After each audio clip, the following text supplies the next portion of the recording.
అసలు మీకు సోయనే లేకుండే. మార్చి 25 నుంచి కొనుగోలు చేయాల్సినటువంటి కేంద్రాల్లో కొనుగోలు స్టార్ట్ చేయకుండా మీరు చేసింది ఏప్రిల్ 25 తారీఖు నాడు. అంటే ఒక నెల ఆలస్యం.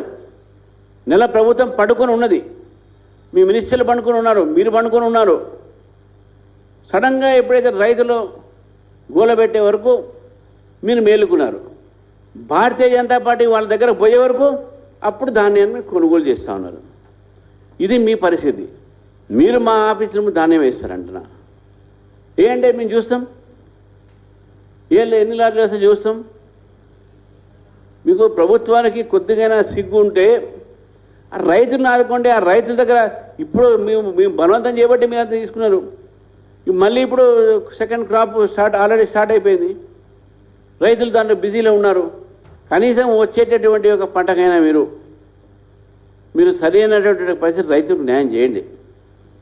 ఇది ఏదైతే మీరు చేస్తూ ఉన్నారో ఇది భారతీయ జనతా పార్టీ మీద ఈరోజు ముఖ్యమంత్రి గారు ఇరుచుకోపడేటువంటి కారణాలు చాలా ఉన్నాయి.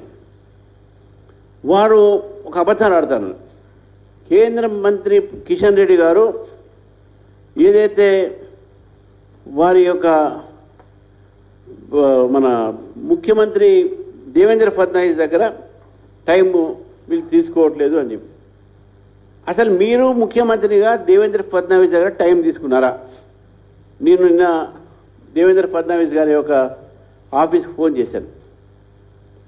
ఒక 1 month బ్యాక్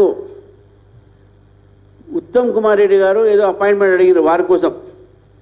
అది దేనికోసం అడిగారు మనకు తెలియదు, వారి కోసం అడిగారు. అక్కడ ఎటువంటి రిక్వెస్ట్ తెలంగాణ ముఖ్యమంత్రి దగ్గర నుంచి లేదు. దేవేంద్ర ఫడ్నవీస్ గారి దగ్గర ఆ ఆఫీసు లేదు. వీళ్ళు అడగలే. ఈయన ముఖ్యమంత్రి అపాయింట్మెంట్ అంట కిషన్ రెడ్డి అడగాలంట. ఇది ఆలోచిస్తున్నాం మనం. ముఖ్యమంత్రి ప్రజలు చేసింది నిన్ను, అది మర్చిపోయి మీ పని కూడా కిషన్ రెడ్డి చేయాలంటే ఎట్లయితుంది చెప్పండి? మీ పని కిషన్ రెడ్డి ఎందుకు చేయాలి? మరి చెప్తారు వీళ్ళు అసలు పట్టించుకోవట్లేదు అంట. అసలు పట్టించుకోవట్లేదు కిషన్ రెడ్డి గారు. మెట్రో గురించి మాట్లాడారు. మెట్రో గురించి ఈరోజు భారతీయ జనతా పార్టీ ప్రభుత్వమే లేకుంటే, నరేంద్ర మోదీ గారి యొక్క కాంట్రిబ్యూషన్ లేకుంటే, కేంద్ర ప్రభుత్వము ఎల్ఎన్టీకు మొత్తం అక్కడి నుంచి దీన్ని విడుదల చేసి రాష్ట్ర ప్రభుత్వానికి మెట్రో ఇవ్వాలంటే అవన్నీ కూడా మొత్తం కూడా కేంద్ర ప్రభుత్వం యొక్క సహకారంతో జరిగింది. అది ఆర్థిక సహకారం కావచ్చు, లాజిస్టిక్ కావచ్చు. దాని మీద అబద్ధాలు ఆడతారు. వారు ఏదైతే కిషన్ రెడ్డి గారు మరో మాట అన్నారు. కిషన్ రెడ్డి గారు వారు బీజేపీ ఎంపీ అయి మినిస్టర్ అయి వేరే పార్టీకి సంబంధం. వారు చిన్నప్పటి నుంచి కూడా ఏబీపీ ఆర్ఎస్ఎస్ బీజేపీలో ఉన్నారు. ఎప్పుడు కూడా ఆ పార్టీలో ఈ పార్టీలో తొంగి చూడలేదు, పోలేదు కూడా. ఇక అన్ని పార్టీ తిరిగి వచ్చినటువంటి వ్యక్తులు ఈయన మీద ఆ మాట అంటే ఎట్లా? అడుగుతా ఉన్నాను. మీరు కిషన్ రెడ్డి గారి మీద మా పార్టీ నాయకుడి మీద, మా పార్టీ యొక్క మంత్రి మీద ఈ రకమైనటువంటి అభండాలు వేయటం ఏదుందో మీరు ఫస్ట్ మీ మంత్రులు చూడండి. ఎంతమంది బీఆర్ఎస్ నాయకుల దగ్గర సాయంకాలం ఉంటారు, ఎంతమంది సాయంకాలం ఉంటారు అక్కడ చూడండి మీరు. అసలు మీరు బీఆర్ఎస్ మొత్తం ఒకటే కదా, మీరు బీఆర్ఎస్ ఒకటే.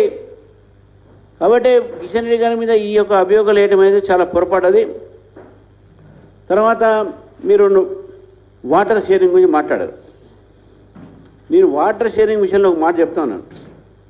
ఈరోజు పాలమూరు రంగారెడ్డి విషయంలో ఇక్కడ ఫుల్గా కరప్షన్ జరుగుతుంది. కాళేశ్వరంలో ఆయన చేస్తే ఇక్కడ నేను ఎందుకు చేయకూడదు అనే దీంట్లో ఆలోచన ఉన్నాడు ఆయన. ఇద్దరు ఆయనకు కాళేశ్వరంలో బాగా వచ్చినాయి. ఇప్పుడు మనం లార్జ్ స్కేల్ కరప్షన్ ఇక్కడ చేద్దాం. ప్రాణహిత చేవళ్ళ మీద అబద్ధాలు ఆడతారు. అది ఎంత కిషన్ రెడ్డి గారిని దానికి పనిచేయాలంట.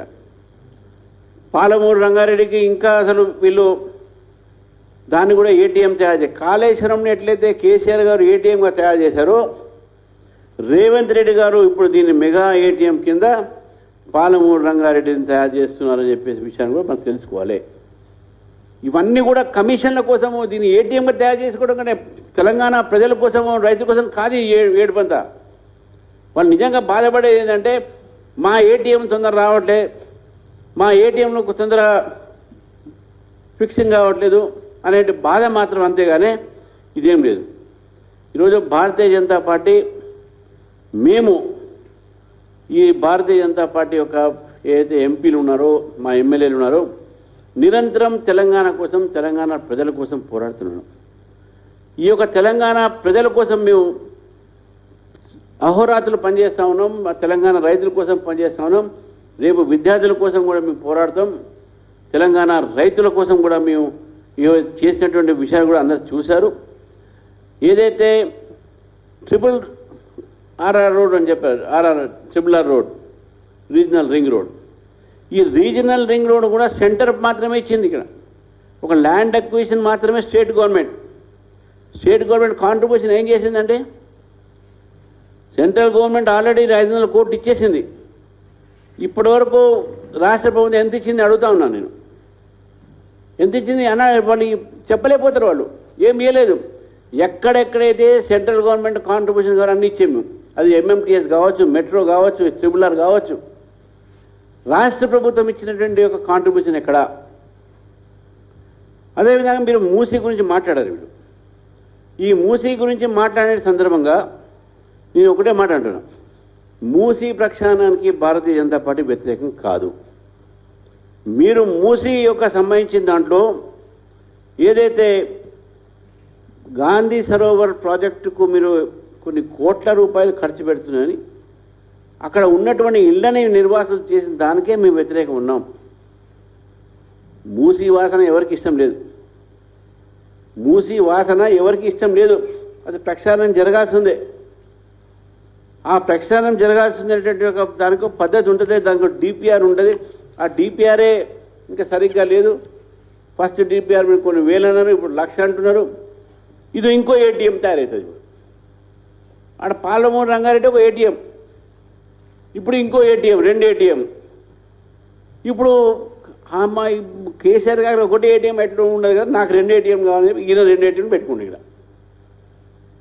ఎందుకంటే అందరూ పంచుకోవాలి కదా, మంత్రులు అందరూ పంచుకోవాలి.